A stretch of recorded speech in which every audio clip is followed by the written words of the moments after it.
Let us start today with a visit to some higher altitude in the mile-high city of Denver, Colorado. It is my pleasure to introduce Mike Bone of the Denver Botanic Garden. Welcome to Denver Botanic Gardens. Hello, IPPS. This is Mike Bone. I'm the Curator of Steppe Collections and Associate Director of Horticulture for Denver Botanic Gardens.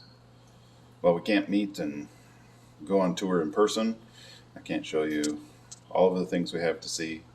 I have been given about 25 minutes to show you some highlights of Denver Botanic Gardens. I'm privileged and honored to be your tour guide. I've put together a series of videos of some gardens that I interact with quite a bit. They also kind of showcase some of the diversity that Denver Botanic Gardens has. We've got a lot of programs from off-site research, conservation, horticulture, plant breeding, you name it. We've got our sticky little fingers in just about everything. So, I hope you enjoy this tour I put together for you of Denver Botanic Gardens. Thanks, and I hope we can do this in person someday soon. Welcome to Denver Botanic Gardens, Chatfield Farms. As you may know, Denver Botanic Gardens has several sites. We're not going to get to visit all of them on this tour, but I wanted to show you a couple highlights from a place that I work a lot at, and that's our Chatfield Farms. We've got close to 700 acres here. A lot of it's still left as hayfield, but there's a bunch of stuff that goes on here at Chatfield Farms. We've got agritourism and a corn maze. We've got pumpkins that we sell. We've got lavender gardens, butterfly houses, display gardens, xeriscape areas. It's really a pretty amazing place. Just southwest of the Denver metro area, across from Denver's Chatfield Reservoir, one of the main water sources for the town of Denver. So we're here at the entrance, but let's go in and take a look at a couple of the special gardens at this site. Here we are at the Visitor Center. The gardens around our main entrance and Visitor Center are designed to be native and native-ish kind of gardens, and they're themed from rain gardens, tallgrass prairie, shortgrass prairie. This time in the fall, asters, sunflowers, and silphiums and grasses really dominate the landscape. These gardens are home to pollinators, wildflowers, shrubs, grasses.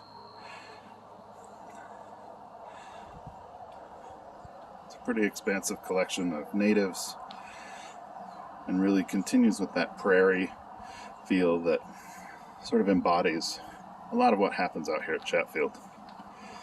It's cleome, salvias, grasses, sort of a shady hillside tucked here against the north part of the building with some shrubs and wildflowers, maybe a little montane kind of feel.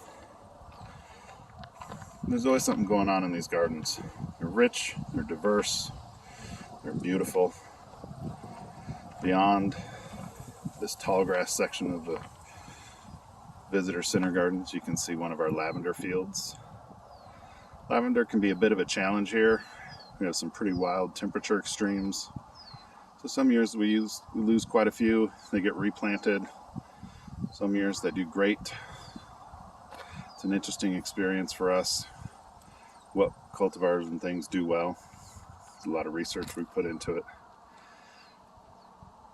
But the main visitor center is a great spot to showcase what a landscape could look like, or maybe should look like, on the prairie. Here we are inside Chatfield Farms, looking at a couple of the gardens. One thing to note, we have a historic iris collection.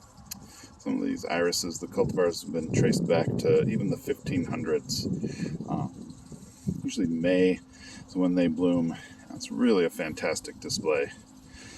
One of the other reasons we call it Chatfield Farms, because we have a pretty active community supporting agriculture program. You can see here is one of the fields. There's about I believe 7 total acres that we use for production for our CSA programs.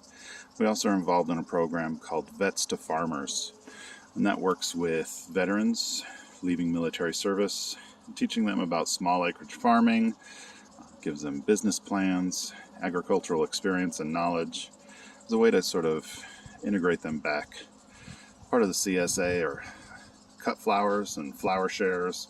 We partner with other organizations along the Denver metro area and Front Range to provide eggs, milk, meat, honey, fungi. It's a pretty expansive program, but the farms here support quite a few families. It's a wonderful opportunity and a great way to connect back to communities. Another important aspect of Denver Botanic Gardens, Chatfield Farms, and our York Street campus are some of our spaces to have events, weddings, gatherings, memorial services. These are areas designed to bring the public in, give them a space that's flowery, beautiful, where they can connect with each other. This year, during the COVID year, it's hard to have those kind of events, but when you have big areas like this, a gazebo, you can still have some safe, social distanced events. We've had some weddings, some memorial services, celebrations of life in these areas. But it's an important part of our revenue stream, important part of bringing people that may not normally come to the gardens and giving them a space and a place to interact with us. Denver Botanic Gardens at Chatfield is home to our trial garden. This is about a 1-acre plot where we partner with plant breeders, governments, various agencies and programs to test hardiness on plants, look at relationships to plants, how they survive in Colorado's climate. They're lined out in beds. We test for invasiveness. We test for horticultural potential.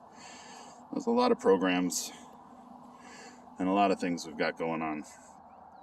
Occasionally we get spies from the skies in the form of hot air ballooners out here. But trial gardening, horticultural, and botanical trials are just another one of the aspects that Denver Botanic Gardens is involved in the horticultural community. Well, IPPS, you've seen some of the gardens. Thought I'd show you a little bit of our greenhouses. We do quite a bit of production here as well, from veggie starts for the CSA to weird things I collect in the far corners of the world, horticultural commodities that we buy in and finish. We do a little bit of everything out here. Really 2 gutter connect greenhouses, cool cells at one end, fans at the other. We have a couple of benches with some mist systems on it,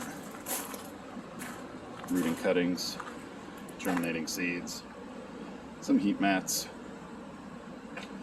LED lights to interrupt nighttime cycles. Pretty standard greenhouse fare. But again, there's so many different programs, so many different things going on.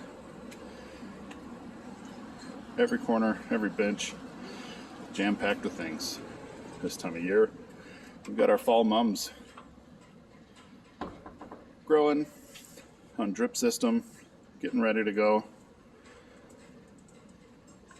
We also have our CSA is bringing in, and we use the greenhouse to cure gourds, cucumbertas, winter squash, and onions. Maybe not my favorite time of the year to be in here because it smells like curing onions, but greenhouses are used and productive in every one of our seasons. Well, that was Chatfield Farms. Welcome back to Denver Botanic Gardens' main York Street campus. We're on 23 acres, and we've got more than 50 unique gardens here. There's no way we'll get a chance to see all of them, but I thought I'd bring you inside and show you some of my favorite spaces. This is called the Nexus Garden, but it's one of our new dryland displays. This garden, planted on a west-facing hillside, gets a ton of exposure, but it's a showcase for plants that we're really excited about in our region.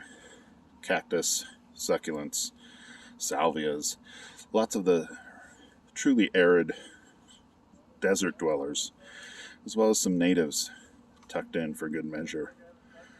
This garden is a showcase for one of our local plant breeders, Kelly Grummins, who's developed a strain of reblooming opuntiads. So a lot of that collection is in this garden as well. You'll see them. They're called the Walk-In Beauty series. Here's one, Opuntia Ruffled Papaya Walk-In Beauty. These plants have a parentage back with Opuntia aurea, which is known to rebloom. Kelly's hybridized these and made selections of lots of fantastic and bright colors. It's almost September when I'm filming this, so we're not going to see many blooms on the cactus, but they really steal the show during the season. Denver Botanic Gardens is a proud member of the Plant Select program. Plant Select is a regional program that's gone basically global as a way to introduce plants that thrive in Denver's cold and hot and dry steppe climate. Here we are looking at the Plant Select garden. Now, we face many of our own unique challenges here in Denver, but we have challenges that face horticulture throughout the U.S. One of the problems you can see now, we're affected by a pest called Japanese beetle. These beetles really go after grapes.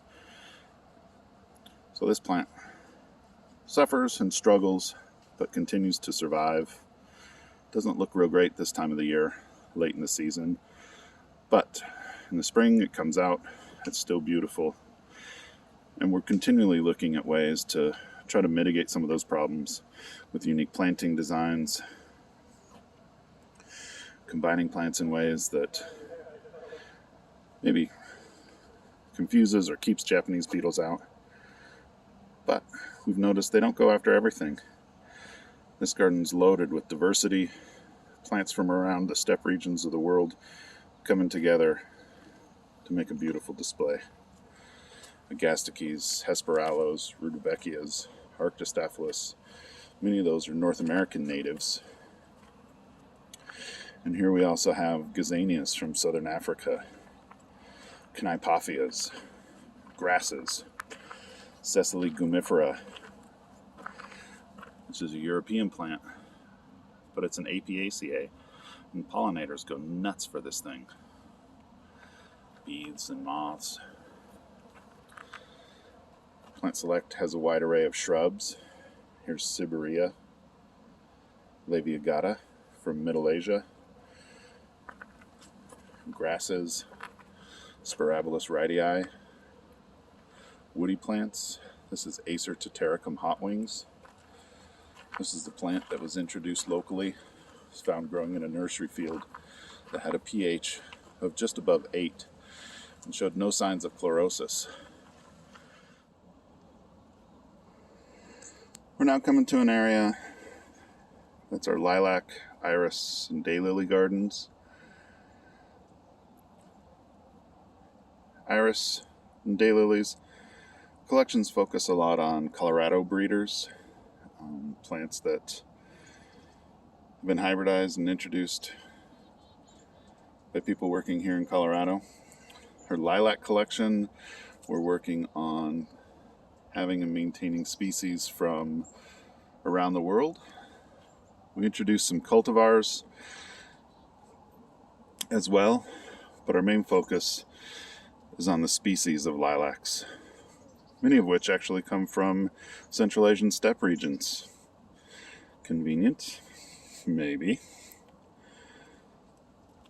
In this garden, we take a little bit of a different approach to the more traditional lilac garden, where you just have these blobs out in a field.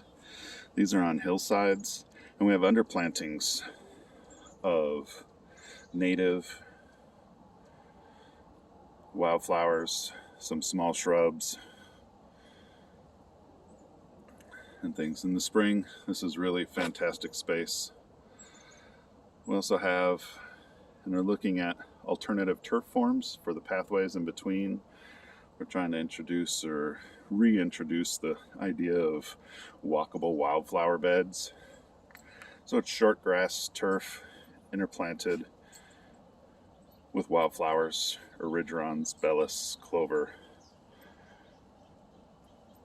as a way to just rethink a traditional lawn. They don't have to be sterile monocultures. They can be areas that are diverse, interesting, and support more than just foot traffic. Our lilac gardens taken great shape over the last couple of years. We've just introduced and installed this art project from some local metalwork artists. These gates, stylized lilac blooms.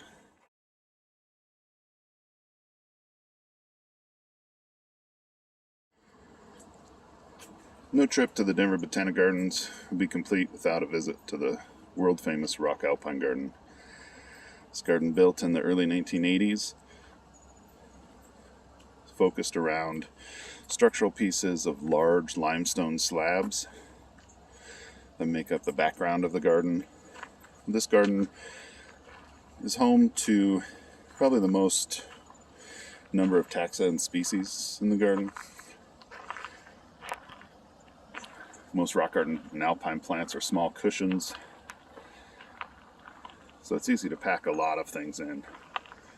Over the last few years, we've installed quite a few crevice gardens. There's been a surge or resurgence in that style of gardening, and we've fallen for it too.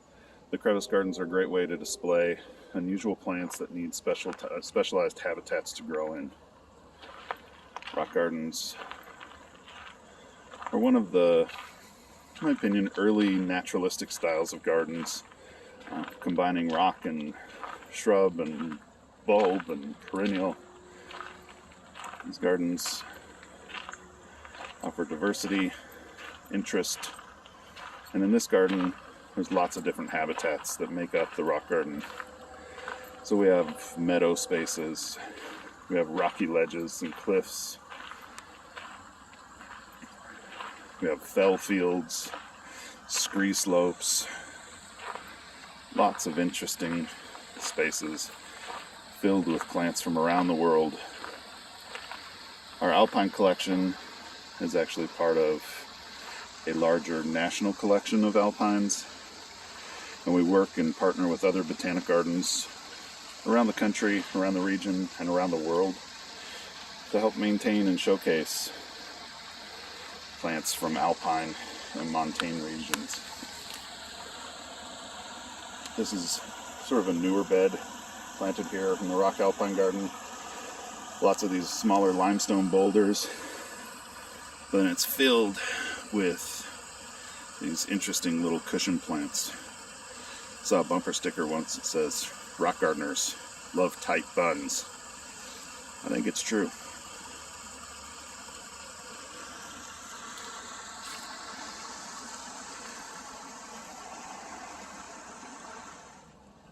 What botanic garden would be complete without a native garden? This is our plains garden here in the fall. We've just recently had a light frost come through, so some things are looking a little pecked and touched by frost. But this garden is designed and planted to showcase plants that live in Colorado, especially around the Denver metro area, in habitat, with the idea that we're showcasing what it might have looked like before Denver was here. So shortgrass steppe species, pretty expansive space, winding path that comes through, waterfall and a montane zone on the other side of the pond. But this garden is a wonderful mix of our native prairies. This garden we actually, every 3 to 5 years, get permits and burn. That fire cycle is an important part of this garden, an important part of the life cycle of the plants here. Denver Botanic Garden is also pretty well known for its Japanese garden. This garden is named Shofu Inn, or the Garden of Wind and Pine. That's really what we showcase in this garden. In here we have a collection of native ponderosa pines from a habitat that is windy and tortured. These form the background of our Japanese garden. It's difficult for us to grow the traditional pine for Japanese gardens, so we use the ponderosa as our native equivalent. This garden has been around since the 70s. There's a wonderful collection of conifers and creates a sense of that traditional Japanese garden feel, yet with more native and adaptable plants to Colorado's landscape. We have a tea house where they do tea ceremony demonstrations. The water feature and the textures of this garden are absolutely superb.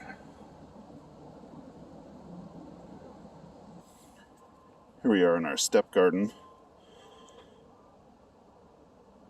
Steppe garden is a really important aspect of the Denver Botanic Garden's culture and mission, especially since I'm the curator of the Steppe collection. You can imagine just how important that really is.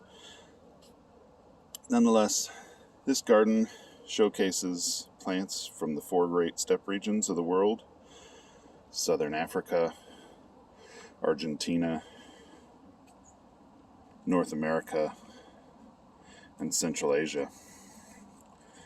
In this garden, we really focus on wild collected material and creating experiences where you might get to see some of the plants from these regions growing in unique and different ways. This is a planter we have for living stones, lithops, other South African mesons.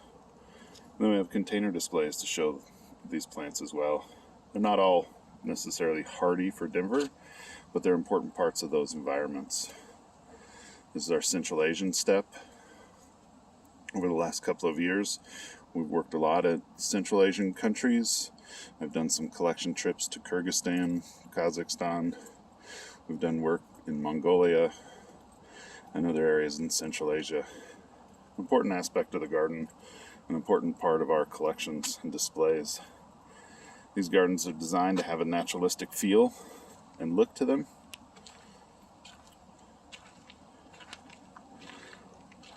We try to give a sense of wonder and what it might be like to travel the steppes of Central Asia, or to be on horseback in Argentina, in the Pampas. Across this water feature here is our Patagonian section. Obviously plants from Argentina. These plants are not real well known in the horticultural trade and community. Some of them cause problems in some parts of the world. These corded areas are often considered a noxious weed in some states.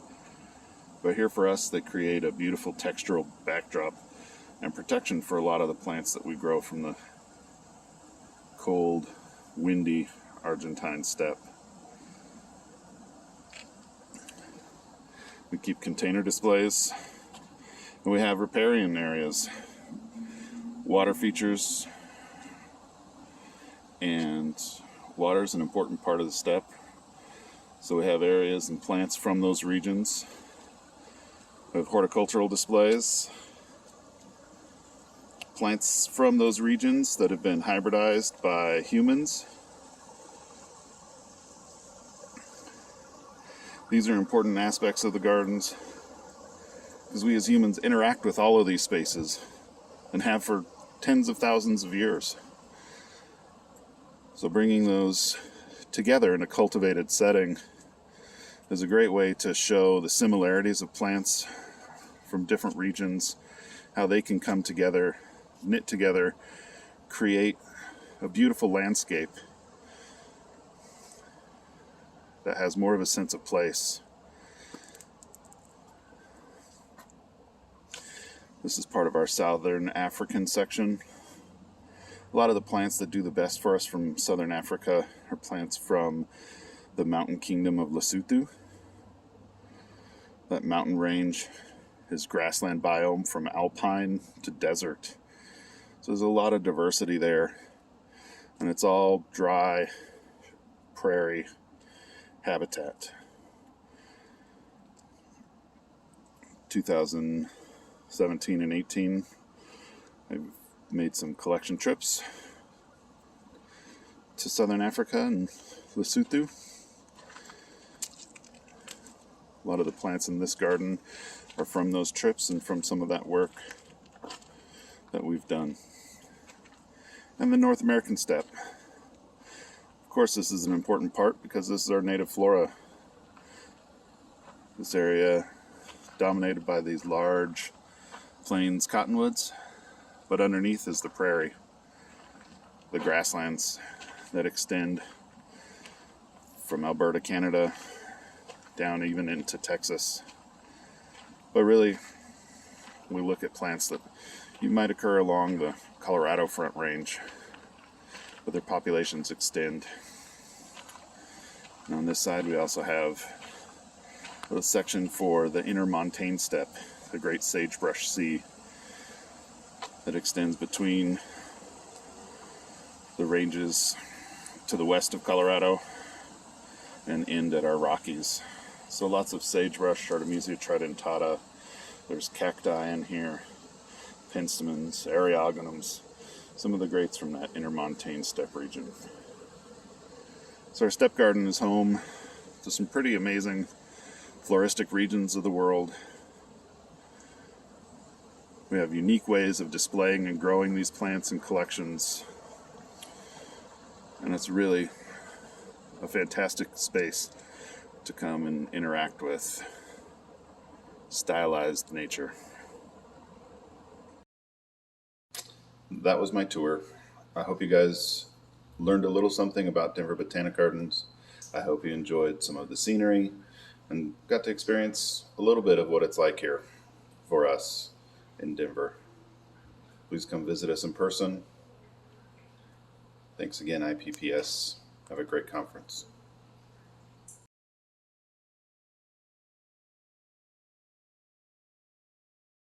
Wow, thank you, Mike. That was really something. I'm going to admit that I did not preview all of these videos because I kind of wanted to have a little bit of a surprise, and I've had really quite a bit going on in life in general. But I really want to reach out and say thank you, Mike, and the whole team at Denver Botanic Garden for helping us start off the meeting right.